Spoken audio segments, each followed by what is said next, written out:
All right, let's go live now to Cairo and get the very latest from the BBC's Leana Hosea. Leana, there is a curfew in place in Cairo, but it seems protesters are ignoring it. Are the police letting them remain there, or are they making arrests? Basically, today after 6 o'clock, people just did not listen to the curfew and were still out on the streets. The police were pushed back and actually just had to let them. They were completely overrun.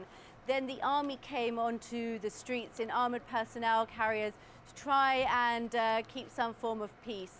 But then in some parts of Cairo, behind me there is the party headquarters, and it's set on fire, and around that area people are there's no authority whatsoever around there. But then in other areas it's more calm. Is there a sense of calm on the streets? I mean, I know that you're in the BBC's position there and not necessarily down on the streets, but perhaps have your colleagues been telling you what's actually happening on the streets of Cairo? Well, I was out on the streets of Cairo just before Mubarak made his speech. So I saw firsthand, confrontations, but it has quietened down somewhat. But then I also had colleagues out on the streets in other areas of the city where apparently there is quite a lot of unrest and looting. The thing is, it's not clear whether these are protesters or whether they're criminals taking advantage of the situation, or even whether they're the plainclothes police who have been in force out here for the whole time, beating people with wooden planks and metal poles, which I saw myself. How have Egyptians reacted to President Mubarak's televised speech, a couple of hours ago? Well, what the protesters and people have been asking for is for Mubarak to step down. So for him to just sack the government, I really don't think that's going to be enough. People on the streets have been very passionate and continuing all through the night, and we're expecting more to come out in the morning. I just don't think it's going to be enough. This is not what people are asking for. And what are those protesters asking for? Are they asking for President Mubarak to stand down now, or simply not stand for re-election? I think they want the regime to come down now.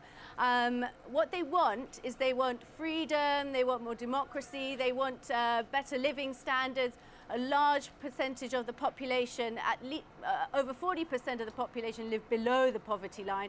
People struggle to make a daily wage, and there's corruption, and there's a lot of police brutality, which has also been one of the catalysts for this. Human rights groups have said that torture, for example, is systematic across the country.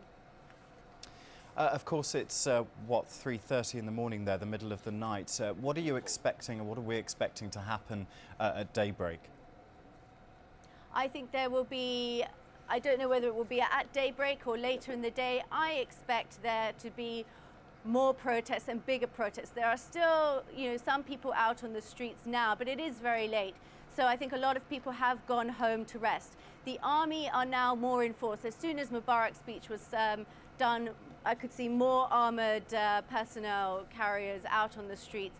Whether there will be tanks coming out later, I mean, the situation is completely fluid. How would you assess the events of Friday? I mean, some people are saying that this is perhaps the most momentous day in recent Egypt history. Yes, I think that's very true.